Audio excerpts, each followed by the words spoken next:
इस न्यूज के प्रायोजक हैं कोटा करियर हब बालाघाट। अब बालाघाट में पाए कोटा जैसी शिक्षा और सुविधाएं, वो भी रीजनेबल फीस में। हमारे यहाँ नीट, JEE, PNST और 11वीं 12वीं के छात्र को कोटा स्तर की शिक्षा प्रदान कराई जाती है। 1 जुलाई से देश भर में 3 नए क्रिमिनल कानून लागू हो गए। नए कानूनों में महिलाओं और बच्चों और जानवरों से जुड़े हिंसा के कानूनों को सख्त किया गया है। इसके अलावा कई प्रोसीजर में भी बदलाव हुए। नए कानून की जानकारी से लोगों को अवगत कराने के लिए बालाघाट के थाना कोतवाली परिसर में सोमवार को कार्यक्रम आयोजित किया गया। आपको बता दें कि देश भर में आज से नया कानून लागू हो गया है। कानून में जो भी बदलाव हुए हैं उसके बारे में जिले के सभी थानों और आम नागरिकों को जनसंवाद के माध्यम से इसकी जानकारी दी जा रही है। वहीं इसका आयोजन शहर के कोतवाली थाने में भी हुआ, जहां पुलिस के वरिष्ठ अधिकारियों के द्वारा बताया गया कि जो अंग्रेजों के ज़माने से चले आ रही धाराओं को बदलते ज़माने के साथ ही परिवर्तन किया गया है। भारत की 150 वर्ष पुरानी आपराधिक न्याय प्रणाली अब भारतीयता, भारतीय संविधान और आम जनता के हित की परवाह करने वाली नई व्यवस्था के रूप में लागू होने जा रही है। नए कानून में महिलाओं और बच्चों के विरुद्ध होने वाले अपराधों में त्वरित न्याय और तुरंत दंड मिलने की सुदृढ़ व्यवस्था की गई। नागरिकों में कानून व्यवस्था के प्रति विश्वास, अपराध पर नियंत्रण और स्वस्थ और समतामूलक समाज का निर्माण नई न्याय प्रणाली व नए कानून का ध्येय है। पुलिस मुख्यालय भोपाल मध्य प्रदेश के निर्देश के अनुसार संपूर्ण मध्य प्रदेश की तरह ही बालाघाट जिले के समस्त 22 पुलिस थानों में नवीन आपराधिक कानून के विषय में जागरूकता कार्यक्रम आयोजित किया गया। रात्रि से 12 बजे के बाद से भारत के जो नए न्यायिक संहिताएं लागू हो गई हैं, जिसमें भारतीय नागरिक संहिता, भारतीय नागरिक सुरक्षा संहिता, भारतीय साक्ष्य अधिनियम 2023 ये अब लागू हो गए हैं। और जो अंग्रेज़ों के बनाए कानून थे वो अब इतिहास की बातें हो गई हैं। अब इससे भारतीय न्याय प्रणाली में एक अभूतपूर्व न्याय व्यवस्था में सुधार और त्वरित न्याय के संदर्भ में एक बहुत दूरगामी परिणाम परिलक्षित होंगे। इसके तहत एक आ चुकी ये हम सभी पुलिस वाले तो इससे जागरूक हैं, जनता को भी जागरूक करने के लिए सभी थाना स्तर पर एक कार्यक्रम शासन के निर्देश पर चालू हुआ है। उसमें यहाँ के सभी गणमान्य नागरिकगण, सभी अधिकारीगण, यहाँ के CSP साहब, SDM साहब, DPO साहब, सभी ने इस बारे में विभिन्न कानूनों के संदर्भ में जानकारी दी है। और इसमें जो शहर के महत्वपूर्ण लोग भी आज पधारे थे, उनको बताया गया कि वो कैसे इन संहिताओं का अध्ययन कर सकते हैं। इसी तरह लालबर्रा में भी देश के में अंग्रेजों के समय से चल रहे 3 आपराधिक कानून को बदलकर 1 जुलाई से नए 3 कानून लागू किए जा चुके हैं। नए 3 कानून भारतीय न्याय संहिता, भारतीय नागरिक सुरक्षा संहिता व भारतीय साक्ष्य अधिनियम। और इस नए कानून के तहत अब धोखाधड़ी की धारा 420 के बदले 316, हत्या की धारा को 302 के बदले 101 से जाना जाएगा। इस 3 नए कानून की जानकारी जनप्रतिनिधि व क्षेत्रीय जनों को देने के लिए 1 जुलाई को लालबर्रा के थाना परिसर में भी जन संवाद कार्यक्रम आयोजित किया गया। आने वाले कुछ दिनों में जो इसका प्रभाव हम लोग देखेंगे उस पर एक दो शब्द कहना चाहूँगा। इसके सबसे पहले तो कि जो आप लोग थाने पे आएंगे FIR करने, तो थाना संबंधित थाने पर नई धाराओं में FIR करनी पड़ेगी। तो हो सकता है कि आपने सोचा हो कि भाई ये तो 323 का मामला है या 302 का मामला है, तो 302 के जगह इसमें अलग एक धारा लगेगी, 103 को एक धारा वो लगेगी। तो हम लोग जो लैंग्वेज में बात करते थे हमेशा के लिए 302 हो गया वहाँ पे, तो वो 302 नहीं था। आपको अगर थाना प्रभारी एक FIR लिख कर दे जिसमें वो धारा दूसरी हो, तो कृपया आपको ये समझना है कि वो नई धाराओं में FIR लिखी जाएगी। साथ में मैं उम्मीद करूँगा और अभी बता भी दूँगा सभी थानों को कि आपको आपके अधिकारों के बारे में उसी समय कुछ पैम्फलेट या जानकारी दे दी जाए कि ये आपको FIR पंजीबद्ध हुआ है। इसमें समय समय पर आपको विवेचना की प्रगति के बारे में भी हम लोग बताएंगे कि इन्वेस्टिगेशन कैसा चल रहा है, किस कारण से इशू फंसा हुआ है। और बहुत सारी चीज़ें ऐसी हैं कि अब टेक्नोलॉजी के आने पे अपने आप उनका समाधान हो जाएगा, क्योंकि लगभग बड़ी कार्रवाई हैं जिसमें वीडियो रिकॉर्डिंग होनी। पहले मान लीजिए किसी आरोपी के पास से चाकू जब्त हुआ और जो साक्षी है वो साक्षी कोर्ट में पलट गया, तो वो जब्ती हम लोग कोर्ट में प्रूफ नहीं कर पाते, किसी के पास से जब्ती। अब पूरी कार्रवाई वीडियो रिकॉर्डिंग में हो रही है। इसका मतलब क्या है कि जो साक्ष्य दे रहा है वो भी इस बात के लिए बात है कि भाई तुम्हारे सामने जब कार्रवाई हुई थी तो आप पलट नहीं सकते। और पुलिस के लिए भी अच्छा है कि हम लोग अधिक से अधिक केसेस में कन्विक्शन कराते हैं और अल्पसंख्यक जो पीड़िता है या पीड़ित जिसके साथ घटना हुई उसको न्याय मिलने में सुगमता हो।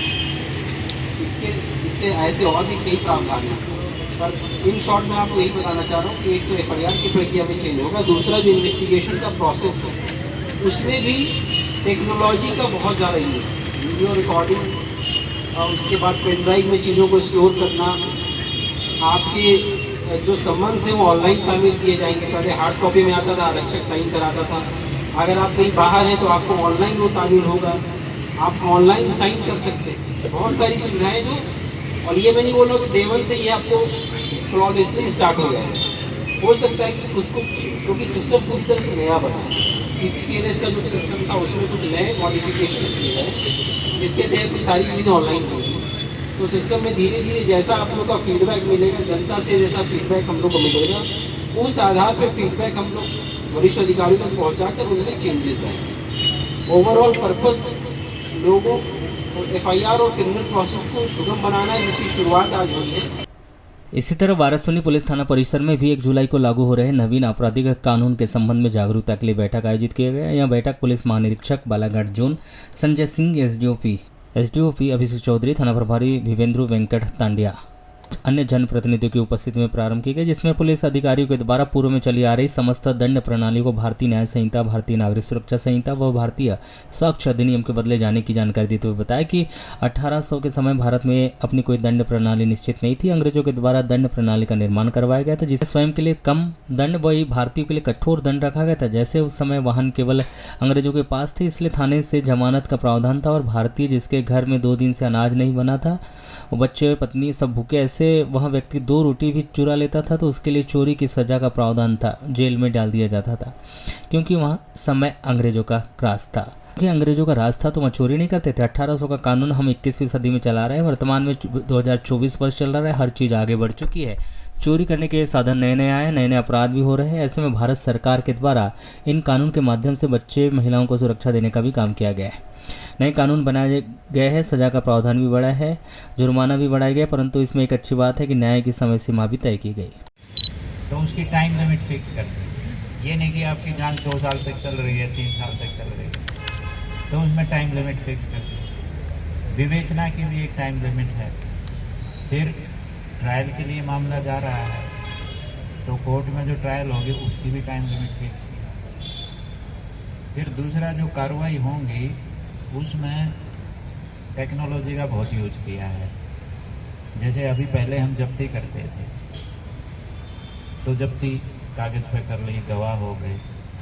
अब क्या है, वो अब आवश्यक कर दिया, मैंडेटरी कर दिया कि हमें जो है ना उसकी पूरी वीडियो रिकॉर्डिंग बनानी पड़ेगी। सर जैसे मौका है उस पर जहाँ हो रहा है झगड़ा या कोई वारदात हो रही है, उस समय अगर किसी ने आम पब्लिक ने भी वीडियो बना लिया तो मान्य किया जाएगा क्या? वो ये आप लोग ही करोगे जब होगा? नहीं, ऐसा नहीं है।